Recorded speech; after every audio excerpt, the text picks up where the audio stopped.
সেটা বিমানের আমরা চিন্তা করছি যে বিমানের দেখেন বিমানে তো আমাদের পাইলট সংখ্যা কম, আবার বিমানে আমরা ইতিমধ্যেই আমরা 14টি বোয়িংয়ের জন্য সাইন করেছি। আমাদের বিমান বহরটি একদম আন্তর্জাতিক মানের হলেও আন্তর্জাতিক বিমান আছে রয়েছে ঠিকই, কিন্তু আন্তর্জাতিক মানের নয়। সেই মান সম্পন্ন করার জন্য আমরা ইতিমধ্যেই 14টা বোয়িং ক্রয়ের স্বাক্ষর করেছি এবং আরও কিছু বিমান আমরা লিজ করব। সেগুলিকে নিয়ে আমরা এই বিমানবন্দরগুলি যেগুলি আছে আরও ব্যবহৃত হচ্ছে না, প্রায় 8টি-9টি বিমানবন্দর, সেগুলিকে আমরা নতুন করে রিপেয়ার করে এটাকে চালু করব আভ্যন্তরীণ রুট হিসেবে। সেগুলি আমরা তো এটা আমরা মন্ত্রণালয়ের ব্যাপার, আজকে এই ব্যাপারে কোনো আলোচনা হয়নি।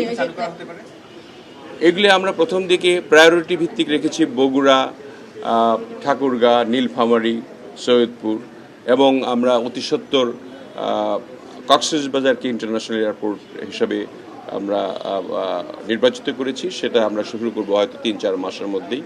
আবার থার্ড টার্মিনাল শুরু করব ডিসেম্বরের 16 ডিসেম্বর আমরা আশা করছি করতে পারবো।